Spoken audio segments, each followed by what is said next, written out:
Bonjour, ne vous inquiétez pas, on fait juste la pause à mi-parcours. Déjà 2 vidéos sur le thème de la différence. Nous voici donc sur le chemin du retour. Bienvenue sur la 3e et pénultième vidéo avant de changer de sujet.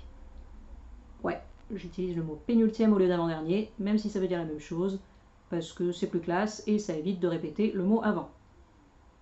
Bon, évidemment, là c'est raté.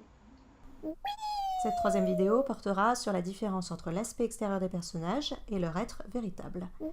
4 dessins animés se sont portés volontaires pour cette tâche difficile, 3 issus des studios Disney et 1 issu des studios DreamWorks. Aladdin, La Belle et la Bête, Le Bossu de Notre-Dame et Shrek.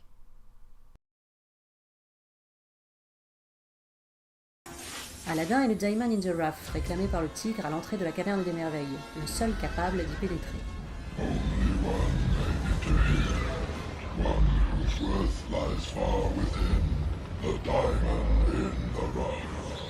La traduction française échoue encore ici face au défi. Elle ne donne qu'un équivalent bien loin de rendre toute la richesse de l'expression anglaise.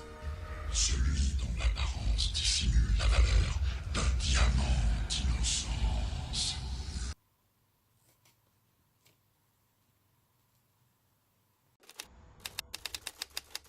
Ouais, bah vas-y, trouve une traduction pour Diamond in the Rough, toi. Le diamant de la brute.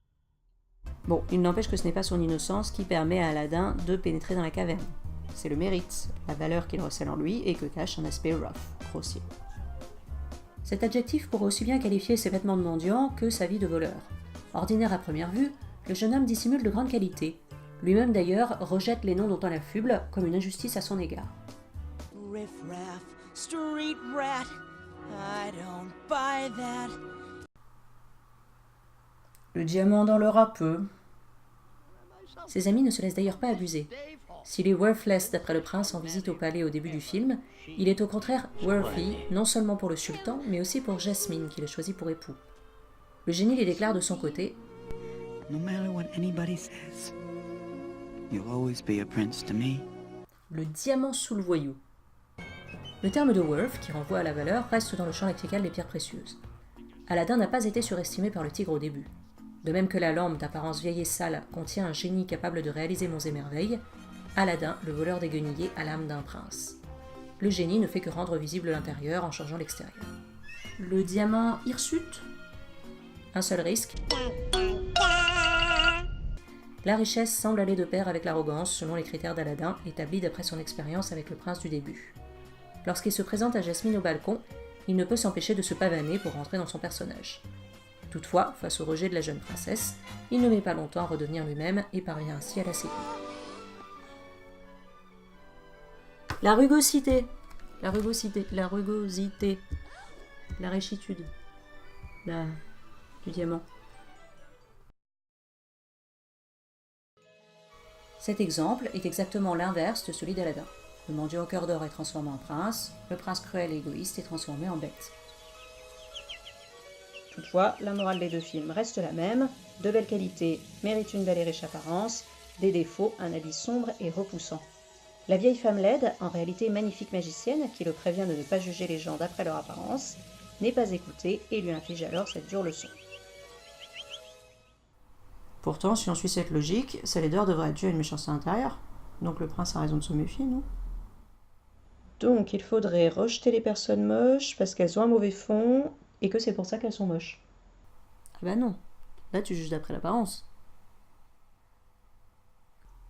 Le prince ne pourra obtenir un changement extérieur que s'il s'opère chez lui un changement intérieur. Car la magicienne a vu que, There was no love in his heart.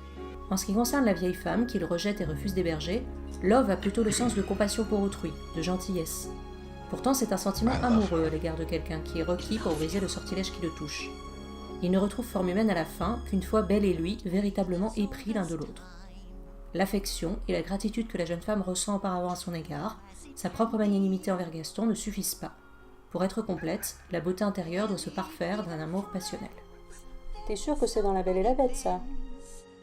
En tout cas, visiblement, la beauté doit se mériter. Le changement est ici plus radical que chez Aladdin. Alors que le jeune homme passe de mendiant à prince sans que son physique ne subisse d'altération, la bête perd à la fois son statut de prince et sa beauté physique. Chez Quasimodo, le rough ne se situe pas dans ses vêtements mais dans son aspect. Son physique est grossier, irrégulier, half-formed, comme son prénom le souligne. La beauté se retrouve à l'extérieur, dans les objets qu'il sculpte et dont il ornemente son repère. Aujourd'hui, c'est atelier statuette. Mais surtout à l'intérieur, invisible à l'œil. Il s'agit donc d'être attentif, comme nous y invite Clopin dès le début, pour distinguer Who is the monster and who is the man? Gaston, malgré son physique avenant, prend le rôle de monstre tandis que la bête s'humanise dans La Belle et la Bête. Vers la fin, Belle déclare au jeune homme « He's no monster, Gaston. You are. » Et son physique semble s'harmoniser avec cette constatation. La cruauté déforme ses traits. De même, dans le bossu de Notre-Dame, Frollo prend peu à peu les attributs du monstre, jusque-là dissimulés sous le costume de juge. Son visage, au sourire démentiel, ses cheveux relevés en forme de corne et son rire diabolique alors qu'il s'apprête à frapper Quasimodo ne laissent aucun doute quant à la transformation qui s'effectue ici. La chanson du début était un avertissement.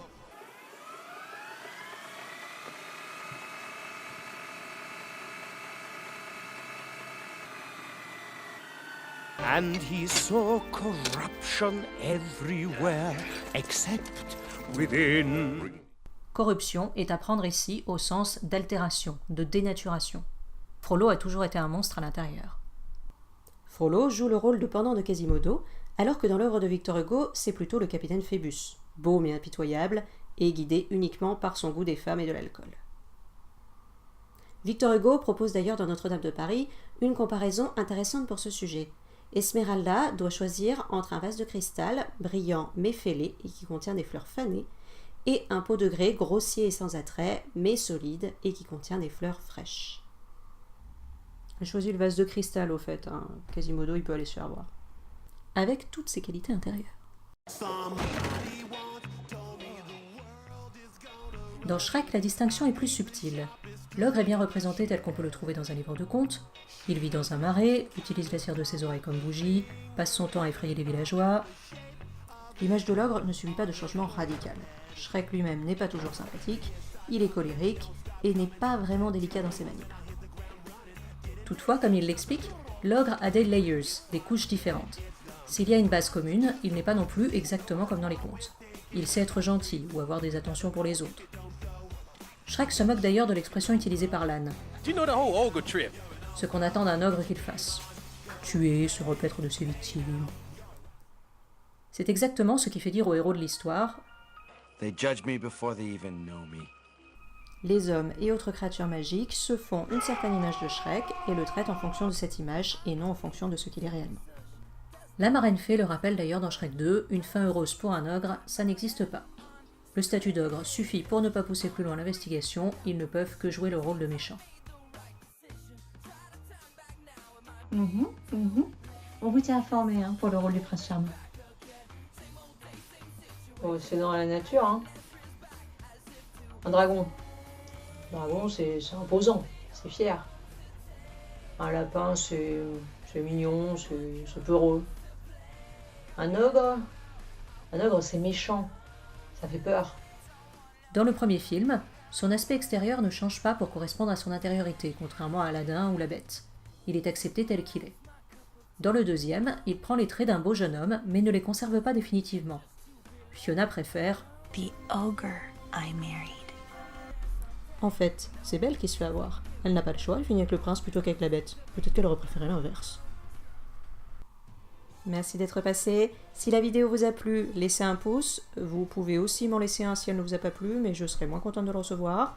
N'hésitez pas non plus à partager, ne soyons pas radins. Si vous ne les avez pas encore vus, courez voir mes 2 premières vidéos pour prolonger votre moment dessin animé. La prochaine fois, Différence et Métamorphose seront au programme.